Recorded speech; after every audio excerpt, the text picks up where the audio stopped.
Ils vont nous envoyer dans le mur, vous savez. Ils vont nous envoyer dans le mur. Je ne sais pas si vous avez écouté le ministre de l'économie et des finances, mais c'est surréaliste. Surréaliste.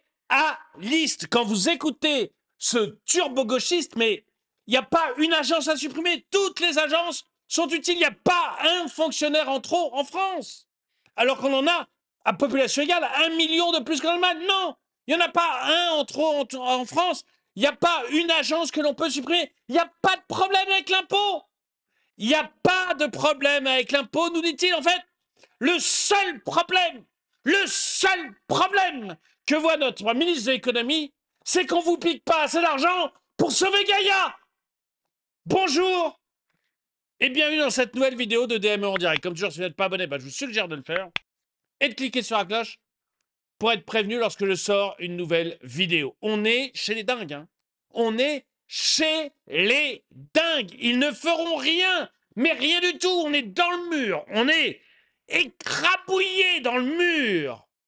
On va voir notre pouvoir d'achat s'effondrer. Il baisse déjà relativement à tous nos voisins européens.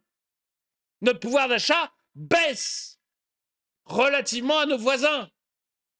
Mais eux, au lieu de mettre le coup de frein, au lieu de dire « Mon Dieu, on arrête, on a fait des conneries, on va essayer de baisser les impôts, de foutre la paix aux entreprises, on va essayer de voir quelles agences inutiles on pourrait supprimer. » Non!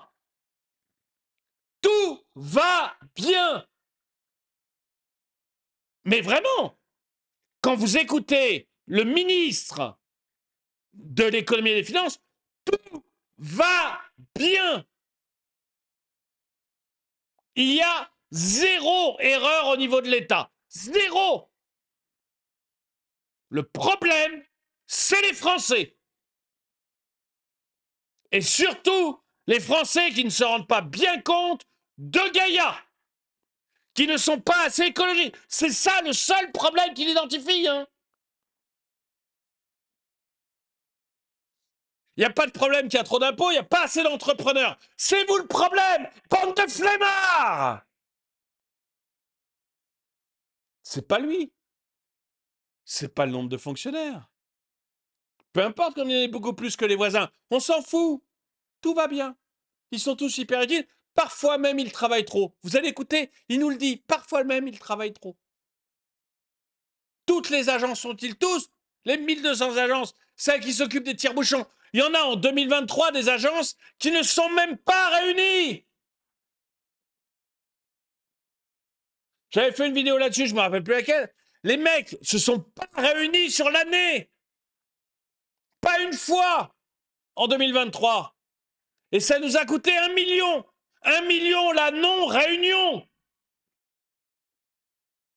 Mais non, c'est utile. En fait, tout ce que fait l'État est parfait. Quand vous entendez ce haut fonctionnaire, tout ce que fait l'État est parfait. Le problème, c'est vous. On va écouter ça parce que ça m'a rendu, mais à chaque fois que j'écoute ce turbo-gauchiste, je m'énerve. Parce que je me rends compte qu'on est face à des gens, qui ne comprennent rien, mais rien, qui sont dans l'idéologie la plus pure, qui veulent rien faire pour pouvoir garder leur place, parce que ce gars-là a sûrement grenouillé toute sa vie au service de l'État, enfin au service de l'État.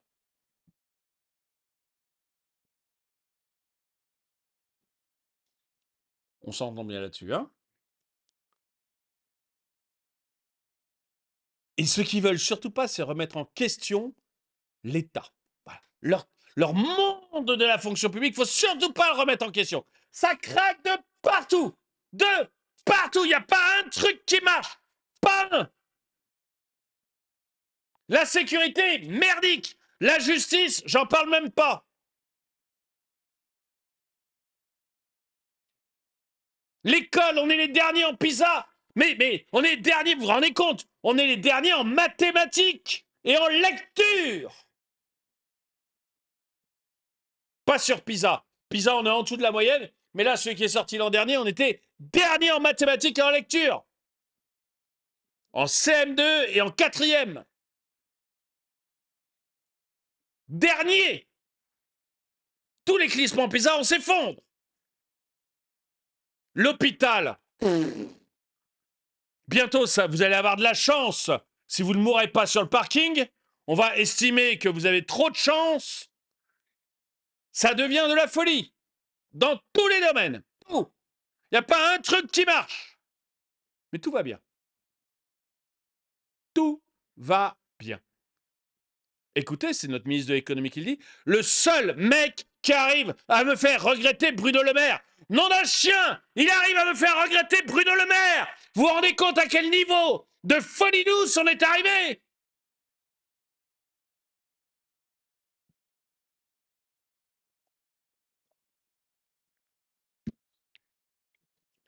Je vous le mets avant d'exploser complètement, je vous le mets.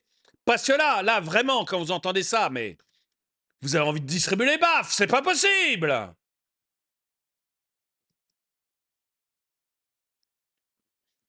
Résumé de l'interview du ministre des Finances. Il n'y a pas trop de fonctionnaires. On en a 1 million de plus que les Allemands. Hein. Ça nous coûte 80 milliards, ces couillonneries. Hein. Mais il n'y en a pas trop. Parce que tout le monde sait que l'Allemagne, c'est le Sahel. C'est pas un pays développé. Les agences de l'État sont toutes utiles. Alors là, moi, quand j'ai entendu ça, heureusement que j'étais assis, hein, parce que le niveau de prélèvement, c'est pas un problème. Alors, vous voyez, d'un côté, vous avez Michelin. Hein, je vous ai mis une vidéo avec Michelin. J'avais parlé déjà dans une vidéo. Michelin, il dit, en France, prélèvement obligatoire, on est à 47. En Allemagne, on est à 40. Et la moyenne européenne, c'est à 40. C'est quand même un véritable problème. Non, non. Il nous dit, non, non, ça va. On est les plus élevés du monde, mais on s'en fout. Oh là là. Ça vient dans mes poches. Me cassez pas la pied, enfin.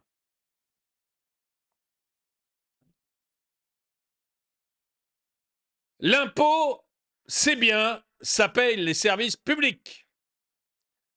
Je vais vous faire écouter ça parce que c'est du délire. Hein. C'est 2 minutes 19 de délire.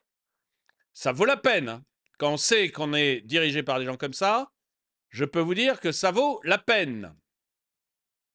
Excusez-moi, je vais agrandir un peu le truc pour que vous voyez bien.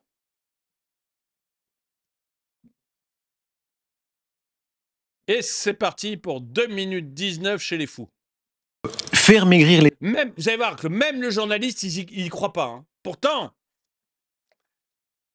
sur LCI, on n'est pas sur une chaîne anti-gouvernement. Hein. Même le journaliste, il y croit pas. Vous allez voir, c'est incroyable. État, oui ou non? Idée concrète, David Lisnard était notre invité il y a quelques semaines, il dit « À Cannes, j'ai réduit 10 à 12% de postes de fonctionnaires, on pourrait le faire à l'échelle de la France. » Est-ce que c'est faisable? La question, c'est pas tellement le nombre de nos fonctionnaires qui souvent font en fait beaucoup de choses et qui parfois travaillent trop. Un exemple... Mais couillon, si c'est le problème! Si c'est le problème, le nombre de fonctionnaires! C'est même l'un des gros problèmes! C'est pas qu'un fonctionnaire soit inutile. Mes parents étaient fonctionnaires.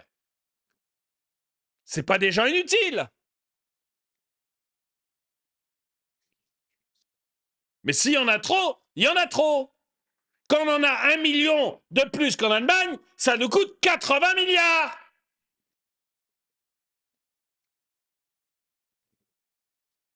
Donc oui, c'est un problème. Et pas un petit. Parce qu'en plus, je les paye jusqu'à ce qu'ils soient morts.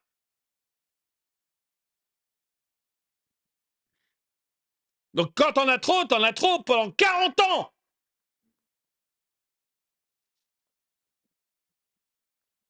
D'agences qui pourraient fermer. Réduit 10 à 12% de postes de fonctionnaires, on pourrait le faire à l'échelle de la France. Est-ce que c'est faisable? La question, c'est pas tellement le nombre de nos fonctionnaires qui souvent font en fait beaucoup de choses et qui parfois travaillent trop. Un exemple d'agence qui pourrait fermer. Non, on ne va pas fermer d'agences parce qu'il n'y a pas d'agences qui ont des missions inutiles. Il n'y a pas d'agences qui ont des missions inutiles. 1200 agences, on n'arrête pas de parler. Vraiment, vous ouvrez aujourd'hui un poste de radio, n'importe lequel, vous y allez, pas France Inter bien sûr, hein. Mais vous ouvrez n'importe quel poste de radio indépendante, il vous parle, vous savez quand il y a plusieurs personnes autour de la table, là, vous avez même BFM Business, etc., quand il y a plusieurs personnes autour de la table d'entendre parler, si on parle de la fonction publique, on va rentrer dans des agences. Et chacun a son exemple d'agence qui ne sert à rien. Qui ne sert à rien. son agence où les mecs se réunissent une fois par an, maximum, histoire d'empocher leur gros chèque. Et je vous ai parlé de l'agence où ils se réunissent même plus. Ils font même plus semblant. Mais ils empochent quand même leur chèque. Il faut pas déconner quand même. Tout le monde a entendu parler d'un comité de nodule. Tout le monde a entendu parler d'une agence tire-bouchon. Tout le monde a entendu parler de ça.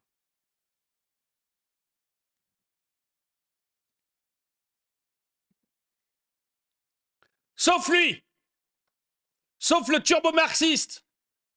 Non, toutes les agences sont utiles. Oh là là. Et s'il pouvait, il en mettrait d'autres. Vous voulez un nom d'agence totalement inutile comme ça? Le Haut Commissariat au Plan, où a été le Premier ministre, on l'a créé pour lui. Et si je ne me trompe pas, on l'a même arrêté maintenant qu'il n'y est plus. C'était tellement inutile ce machin-là, qu'on l'a fermé quand il a arrêté. C'était une agence pour lui.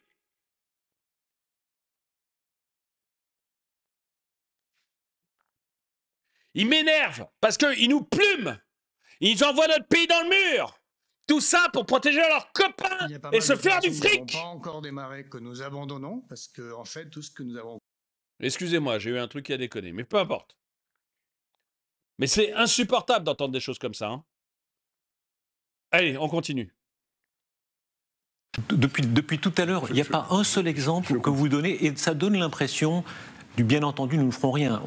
Même le journaliste se dit, mais attendez les mecs, on a l'impression que vous voulez rien faire. Vous savez, c'est le journaliste, moi je ne connais pas LCI, hein. Je regarde pas LCI, je regarde, de temps en temps j'ai un extrait qui me tombe comme ça sur le nez, mais sinon je regarde pas LCI. Et je me souviens très bien de ce journaliste qui avait reçu David Lisnard et Alain Madelin, et qui avait dit, tiens, on a les deux seuls libéraux de France sur le plateau. Donc, ouais.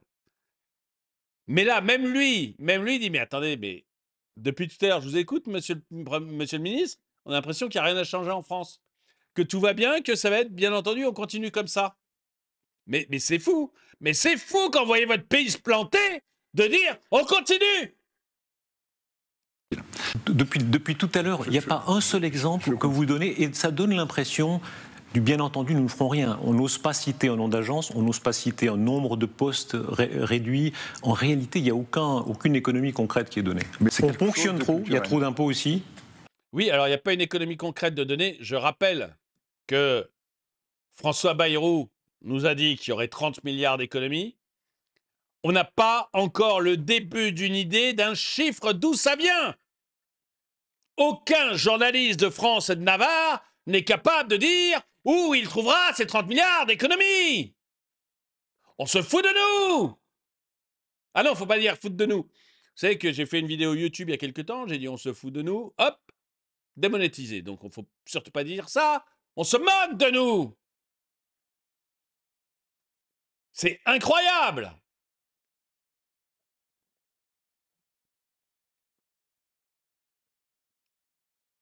Ils annoncent 30 milliards, ils ne sont pas capables de nous dire dans quoi. En réalité, il n'y a aucune économie concrète qui est donnée. On fonctionne trop, il y a trop d'impôts aussi. Ce n'est pas les prélèvements qui posent un problème. Non, les prélèvements, ça pose pas de problème, monsieur. Allons-y à fond. Il reste encore du fric dans la poche des gueux. On peut leur piquer. Hein, on va leur faire travailler une journée gratos déjà. C'est pas mal, mais on peut peut-être leur en prendre plus. Allons-y. Ils ont les poches profondes, les gueux. Pourquoi on gênerait? De toute manière, au deuxième tour, il suffira de leur dire c'est nous, le fascisme, et on sera réélus. J'en ai marre. Que vous espérez une fiscalité plus haute des hauts revenus, de façon générale? Moi, je souhaite la justice fiscale. La justice fiscale, c'est vraiment, mais vraiment, vraiment, la vaseline de l'État. Je sais, je m'énerve. Mais la justice fiscale, c'est la vaseline de l'État. Est-ce que vous avez remarqué qu'à chaque fois qu'on parle de justice fiscale, c'est finalement vous qui payez l'addition? Est-ce que vous l'avez vu? Est-ce qu'il y en a un d'entre vous qui pense que c'est Bernard Arnault qui va payer?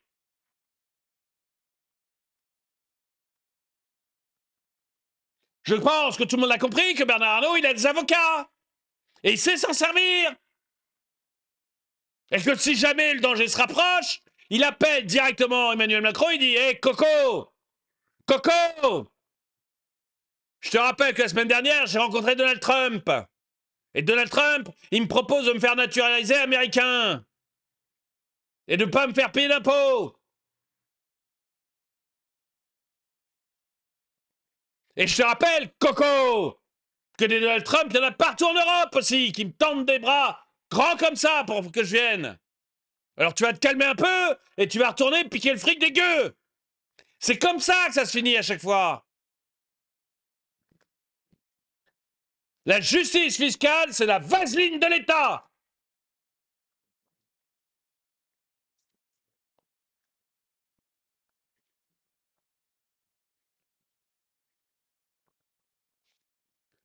Ce gars est encore plus fort que Bruno Le Maire pour m'énerver. C'est pas peu dire. Vous allez frapper les très grandes entreprises. Là aussi, pardon, mais soyons précis sur les chiffres. Ça veut dire à partir de quel seuil? C'est des entreprises à plus d'1,5 milliard d'euros de chiffre, si je me souviens. Alors, je rappelle juste que les entreprises de cette taille-là, en bourse, on appelle ça des small cap, c'est-à-dire des petites entreprises.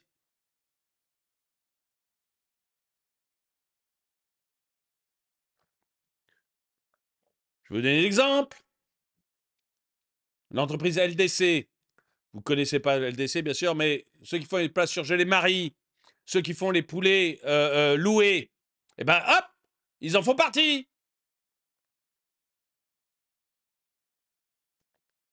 Jacquet Métal, qui fait des métals en Auvergne, hop, il en fait partie. C'est pas des grosses entreprises du CAC 40. C'est des belles entreprises, des ETI, qui sont gentils, ils sont restés en France.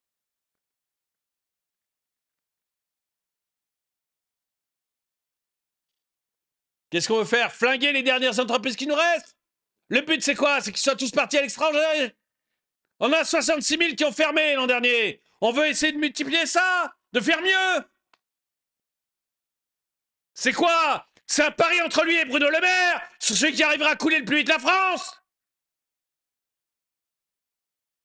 Bruno Le Maire a de l'avance, mais lui, il a l'air sacrément motivé.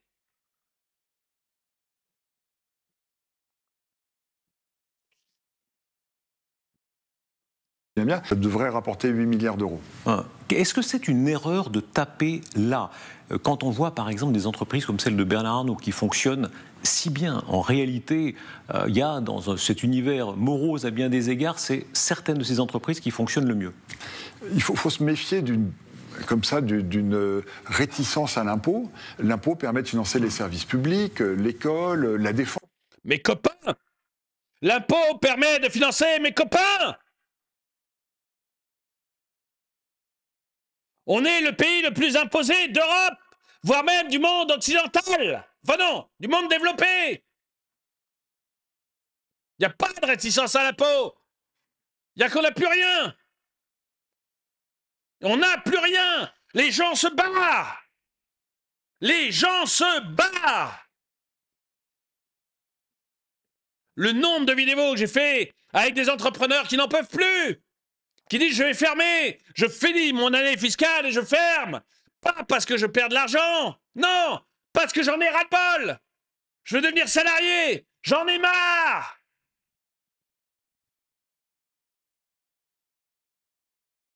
Je suis emmerdé par mes clients, je suis emmerdé par mes salariés, et en plus il me reste plus une thune derrière à cause de la justice fiscale. Donc ras-le-bol. Mais le nombre de témoignages que j'ai comme ça, ou d'autres, qui me disent, mais je suis parti, moi, c'est terminé. Terminé la France, je suis parti à l'étranger, bye bye. Démerdez-vous. Démerdez-vous. Qu'est-ce qu'ils veulent, ces gens-là? Enfin, lui, c'est le journaliste, il n'y a plus rien. Mais qu'est-ce qu'ils veulent? La défense nationale. Qu'il n'y ait plus que la classe moyenne pour payer, les pouilleux pour profiter? C'est ça le but? Et comment on va faire? Quand tous les entrepreneurs sont partis, on va faire comment?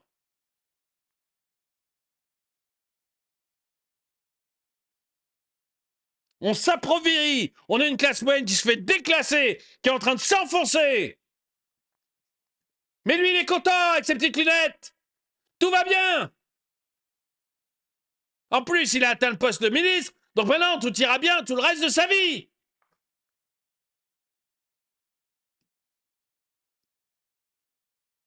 L'école, la défense nationale. Sans être ultra-libéral, quand on voit le désordre dans lequel on est dans, le fait que Bercy n'ait pas pu prévoir un déficit qui est passé de 4,4 en quelques mois, 4,4 à 6, on se dit que mieux vaut qu'une partie de richesse nationale soit gérée dans des sociétés qui marchent, comme Bernard Arnault, que transférée par à une richesse gérée par l'État. Vous êtes beaucoup trop libéral pour moi, effectivement. Il y a une priorité dont on n'a pas encore parlé, la planète. On est en train... Mais oui, parce que forcément, il y a le combo Gaïa maintenant. Maintenant qu'on vous a expliqué, maintenant qu'on va vous expliquer qu'il n'y avait rien à changer au niveau de l'État, rien. Qu'il n'y avait pas de problème d'impôt. Et qu'on vous a mis un petit coup de vaseline pour vous préparer à la sodomie d'impôt qu'on va vous mettre en 2025. Maintenant qu'on en est là, on va vous parler de Gaïa. C'est le combo gagnant. C'est le combo gagnant. Parce que la seule chose qui justifie encore ces incompétents, c'est l'excrologie. Comme ils sont nuls surtout, qu'ils ont des résultats merdiques en tout, La seule chose qui les justifie encore, c'est l'écologie. Ah, aujourd'hui, on est incapable de gérer quoi que ce soit. Quoi que ce soit. Rien ne marche. Mais on va sauver la planète dans 100 ans. Si vous payez plus d'impôts, c'est une honte. Ces gens sont des hontes. De mettre en danger l'avenir de nos... Ce mec-là a le niveau d'un petit comptable, pas d'un ministre de l'économie. Et je suis désolé pour les comptables. J'en ai embauché plusieurs que j'ai trouvé super sympa. J'avais plutôt un bon contact avec eux, c'est des gens très bien. Mais ce que je veux dire, c'est ce gars-là n'a rien d'un ministre de l'économie. Il n'y comprend rien, rien du tout. Quand il vous dépeint la société, il vous dépeint une société marxiste. Dans quel pays le marxiste a marché?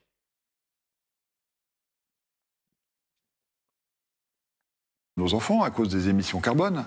Et l'idée que le président américain veuille extraire plus de pétrole, rejette l'accord de Paris, mais il nous met tous en danger. Moi, je pense que la France n'a jamais été un pays libéral depuis Philippe le Bel, sauf quelques années au XIXe siècle, peut-être Louis XVIII et puis peut-être Napoléon III pour ceux qui aiment l'histoire.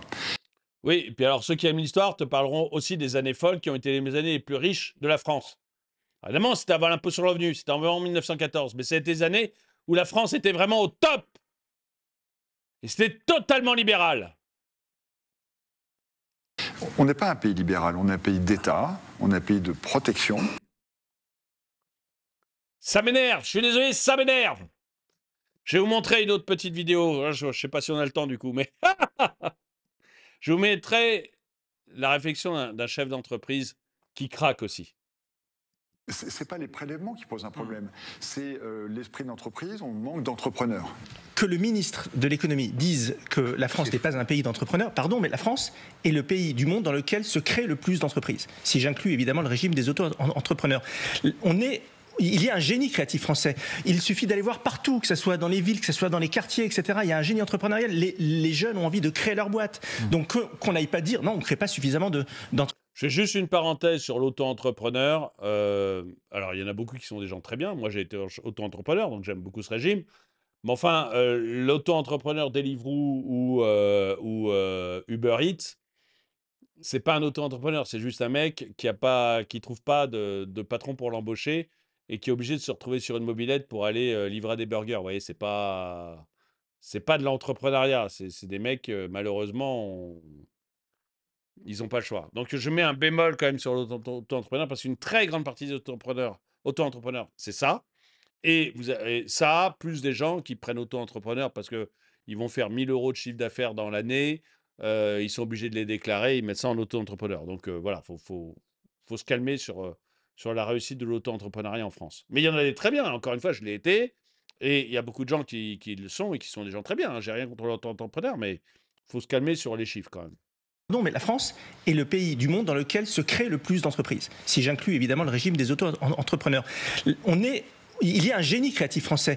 Il suffit d'aller voir partout, que ce soit dans les villes, que ce soit dans les quartiers, etc. Il y a un génie entrepreneurial. Les jeunes ont envie de créer leur boîte. Donc qu'on n'aille pas dire non, on ne crée pas suffisamment d'entrepreneurs en France. La réalité, c'est que nous créons des entrepreneurs, mais il est très difficile quand vous êtes une entreprise en France de progresser et de grandir pour les raisons de cotisation et pour l'enfer normatif. Parce que c'est le deuxième point qui est mentionné par le président de Michelin. L'enfer normatif qui est juste hallucinant. C'est un suicide. On se tire une balle dans le pied. Regardez un domaine il faut être exemplaire. Il faut montrer l'exemple. En l'occurrence, sur la déforestation. Mais le problème, David Pujadas, c'est que nous avons une vision moralisatrice de l'économie. Alors que nous entrons aujourd'hui dans un monde de puissance. On doit jouer les rapports de force avec les puissances. C'est pas bien de protéger les forêts ? Non, mais même dans le domaine de l'IA, on est en train de. On a pondu dans le domaine de l'intelligence artificielle un pavé de 700 pages qui s'appelle l'IA Act, qui va empêcher nos entrepreneurs d'innover dans le domaine de l'IA. Et pendant ce temps-là, regardez ce que font les Chinois, regardez ce que font les Américains. On a surtout vu ce que faisaient les Français dans le domaine de l'IA. Honnêtement, on s'est fait massacrer là. Enfin, j'ai fait la vidéo là-dessus. C'est une catastrophe incroyable. Mais c'est le CNRS et un copain de Macron. On regarde le train passer au nom de principes moraux. Et c'est comme ça partout. Et c'est absolument désespérant parce que nous, les entrepreneurs qui sommes pragmatiques, qui sommes confrontés aux réalités du terrain, on se dit mais comment il est possible d'être à ce point déconnecté ? Quand vous voulez payer un salaire, ça vous coûte beaucoup plus cher que vos concurrents allemands ou Mais vous savez, le constat que fait le président de Michelin, je le fais en tant que patron de PME, l'agriculteur le fait à son niveau, le boulanger le fait, c'est un constat qui est partagé par tous les entrepreneurs de France, quel que soit leur niveau et leur taille, si je puis dire. C'est une réalité qui est absolument insupportable. Insupportable pourquoi ? Parce qu'il y a souvent en France, dans le débat public, une notion de lutte des classes. C'est les patrons contre les salariés. Mais en fait, non, on est dans le même bateau. La réalité, c'est que le véritable problème, c'est que nos salariés ne sont pas suffisamment bien payés par rapport à nos voisins européens. Et nous, en tant qu'entreprise, on paye plus que nos voisins européens. Donc on est dans le même bateau, nous les patrons, nous les salariés. Et le vrai sujet et le vrai combat, et ce que nous devrions tous regarder conjointement en face, c'est l'État. L'État qui est devenu protubérant, léviathan, technocratique. Là, c'est plus la protection sociale, d'après ce que je comprends. Mais c'est évidemment lié. La protection sociale, mais pourquoi pas ? C'est un modèle de société, mais une protection sociale qui marche. Est-ce qu'aujourd'hui, Pascal Perry disait tout à l'heure que nous... Faut arrêter ce syndrome de Stockholm. Je suis prêt à payer les impôts, mais pourquoi pas si ça marche ? Non, je suis pas prêt. Ras-le-bol. Ras-le-bol. Je suis pas prêt à vivre à poil des subsides de l'État parce qu'ils marchent. Je m'en fous. Pas de compromis. Il y en a marre. Les compromis nous ont amenés là où on est. Ras-le-bol.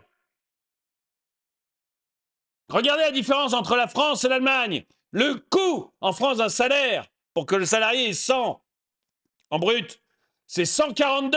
En Allemagne, c'est 120. Ce que reçoit le salarié quand son salaire brut est de 100, c'est 77. En Allemagne, c'est 80. L'Allemagne, c'est pas le tiers-monde.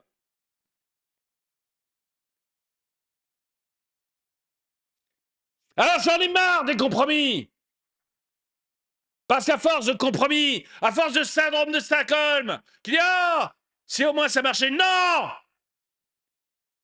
Ça ne peut pas marcher. Dans quel pays vous avez vu qu'un État aussi énorme marche?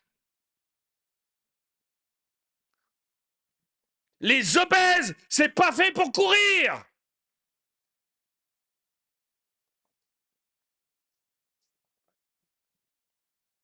Nous dépensons 300 milliards de plus pour notre protection sociale. Et le gouverneur de la Banque de France qui nous a dit ça. Exactement. Est-ce qu'on considère objectivement aujourd'hui que nous en avons pour notre argent ? La réponse est évidemment non.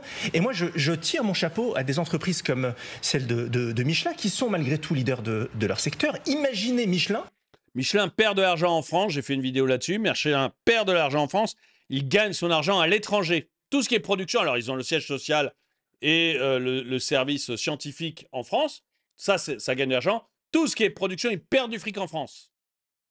Ils le gagnent à l'étranger. Et toutes les autres entreprises de France, s'il n'y avait pas cet enfer réglementaire, s'il n'y avait pas tous ces boulets aux pieds, mais imaginez les étincelles que l'on ferait. Voilà, je voulais vous montrer un peu la réaction d'un chef d'entreprise à ces guignolades de turbo-gauchistes de ministre de l'économie. Dites-moi ce que vous en pensez. Voilà, je suis désolé, je me suis énervé, mais il m'agace. Il y a un moment, ras-le-bol. C'est plus le moment de finasser.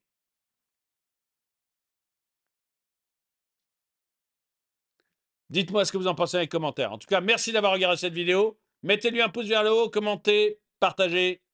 Et moi, je vous dis à très bientôt.